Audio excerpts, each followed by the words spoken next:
guys, and welcome to American Culture. So, today I want to talk about the concept of nice guys finish last. I realized something yesterday. There are nice men left in the world. They haven't been traumatized by their family dynamics and stuff like that. They just never quite really became who they were.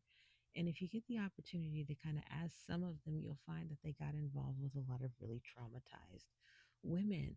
And I can speak on this myself because I was a very hurt woman. And when I look back on it now, I realize if I had gotten a nice man and not, the mirror of my trauma that I had to work myself through. If I had gotten a nice guy that was willing to put up with my dysfunction, I would have created dysfunction in my home.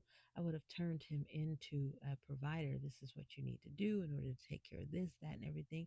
And he would have, wasted his years away. And I don't mean like trash, but I mean like have them shrunk down to less than what they could have been, simply trying to please me and maintain a home.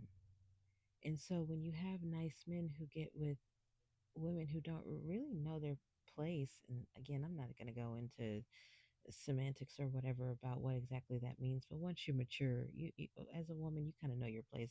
Most of us, we boss long enough. It's like, let me go home and take care of some kids. It's just a thing that your the biology just kind of takes you back to. Anyway, if you're kind of like traumatized, you don't want to be in that position. You're still trying to get into a power position, so you do find a lot of men who are people pleasers trying to make you somewhat satisfied. The difference is once you kind of heal yourself as a female, like I said, you go back to knowing the role that your characteristics in your biology and wants you to do. But what's pivotal here is that you meet a nice guy with a purpose and a plan. Because as a woman, we kind of just want structure and stability. That's the reason why we get involved in a lot of relationships. I was talking about this the other day about, what majorly changed and why I was able to bring forth into a better energy than I had ever experienced before was that when I didn't have myself together, it was like trying to meet a man that was going to make me together, like, oh, we can finally, he's going to stabilize me and stuff, whatever, we can get a house. But when I got to a point to where I did all these very stabilizing things for myself, the type of man that I was willing to deal with was different. He had to understand what it took to create the structure that I have. And that's what changes. The nice man has to have purpose. He has to have a structure and stability in place because that's what the woman is after. And will do, what you tell them to do. Like even myself, I am a conversationalist, and you're going to have to be able to talk to me even better. I'm going to have to be able to listen to you. And there are a lot of men that I'm wise beyond you, and I wouldn't be able to listen.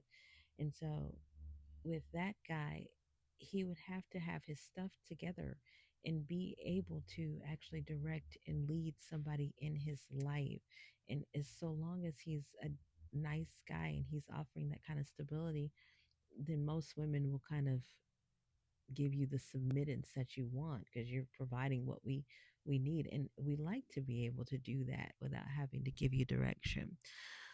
With that being said, it's great to be a nice guy. It really is. And I think that a lot of men have experienced trauma and it's turned them bitter, and that sucks for us all.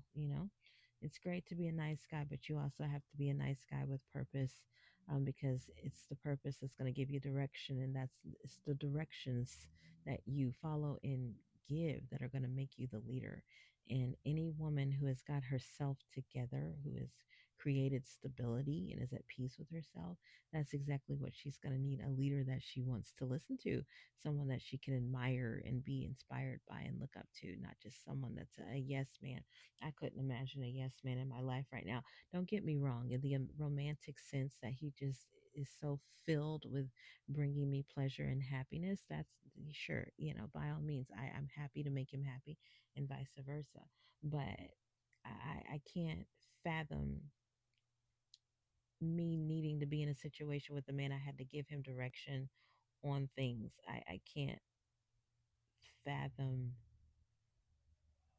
me needing to make him a provider of life. I think he's already going to be doing that, and I'm just going to become a part of the life that he provides for.